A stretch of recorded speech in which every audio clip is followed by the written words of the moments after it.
আসসালামু আলাইকুম সুপ্রিয় দর্শক, আজকে আমি আপনাদেরকে মাইক্রোটেকের নতুন একটি মডেলের আইপিএস দেখাবো, যেটা 2023 সালেই আমাদের হাতে এসে পৌঁছাইছে।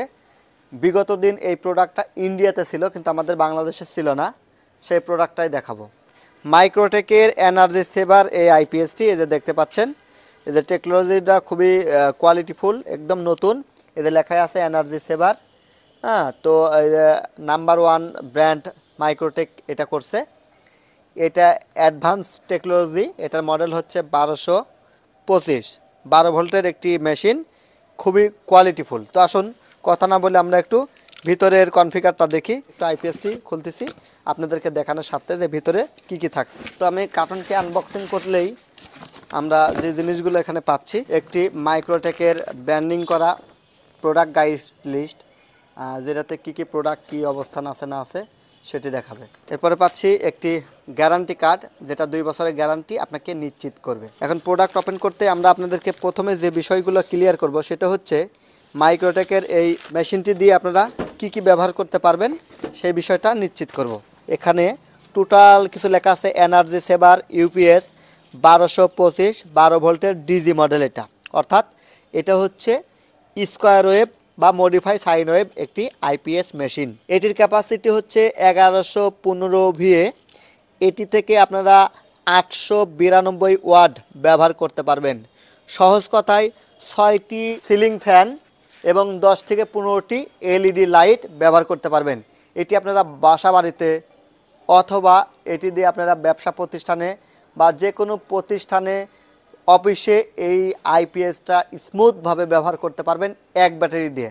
এক ব্যাটারির ভিতর সবচেয়ে বেশি আউটপুট মেশিন এইটা হচ্ছে দ্বিতীয় নাম্বার। কারণ আরেকটা মেশিন আছে মাইক্রোটেকের, সেটির মডেল হচ্ছে 1750, সেটি দিয়ে আপনারা 1200 ওয়াট পাবেন। তো সেকেন্ড ক্যাটাগরিতে যদি বলি যে বেশি ওয়াটের এক ব্যাটারি মেশিন, তাহলে মাইক্রোটেকের এটা হচ্ছে দ্বিতীয় মডেল। তো আমি এখন আপনাদেরকে এই যে ব্যাটারি এবং লোড মেশিন দিয়ে আপনাদেরকে দেখাবো।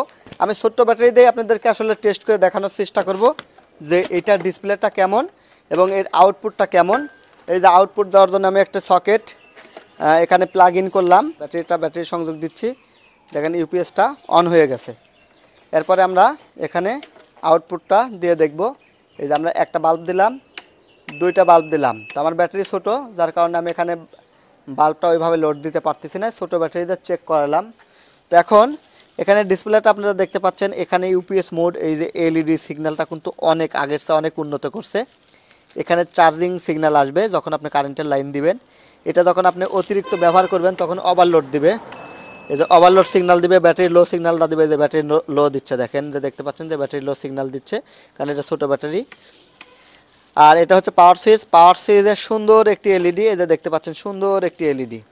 সব মিলা এটি খুবই কোয়ালিটিফুল একটি প্রোডাক্ট। তো এই প্রোডাক্টের দাম হচ্ছে 11,900 টাকা। মাত্র 11,900 টাকায় সুন্দর একটি মাইক্রোটেকের আইপিএস আপনারা পাচ্ছেন। তো দর্শক, এর পিছনে আরও কিছু ফাংশন আছে, সেগুলো আপনাদেরকে একটু দেখা দিব এবার। এখানে প্রথম যেটা দেখছেন, এটা হচ্ছে এসি আউটপুট। এটা হচ্ছে আউটপুট টিপস করার জন্য বা রিস্টার্ট দেওয়ার জন্য। কখনো যদি লো ব্যাটারি বা ওভারলোড দেখায় তখন এটা পুশ করলে আবার মেশিনটি সচল হবে। এখানে বেশ কিছু সুইচ দেখতে পাচ্ছেন, সেগুলো দেখাবো। অনেকে অটো ভ্যানের পুরাতন ব্যাটারি দিয়ে এই মেশিনগুলো চালাইতে চান, সেক্ষেত্রে আপনারা কোন মোড করবেন, কিভাবে দিবেন, এটা অনেকে জানতে চান। তো আপনারা এই সব কিছু যদি এসটিডি অর্থাৎ স্ট্যান্ডার্ড যদি দিয়ে রাখেন, তাহলে আর কোনো কিছু লাগবে না। যদি অতিরিক্ত বিদ্যুৎ যায়, সেক্ষেত্রে এই চার্জিংটা আপনারা একটু হাই করে দিবেন। এই যে চার্জিং কারেন্টটাও হাই করে দিবেন, চার্জিং ভোল্টেজ এবং চার্জিং কারেন্টটা হাই করে দিবেন, তাহলে স্মুথলি চার্জ হবে। টিএম ইলেকট্রনিক্স আপনাদের কথা বিবেচনা করে সবসময় ভালো কোয়ালিটির ফুল প্রোডাক্ট রাখার চেষ্টা করে এবং আপনাদেরকে সেবা দেওয়ার চেষ্টা করে। সবার সুস্বাস্থ্য এবং উজ্জ্বল ভবিষ্যৎ কামনা করে বিদায় নিচ্ছি। আমি টিএম মফিদুল ইসলাম। দেখা হবে নতুন কোনো ভিডিও নিয়ে। সবাই ভালো থাকুন, সুস্থ থাকুন। আল্লাহ হাফেজ।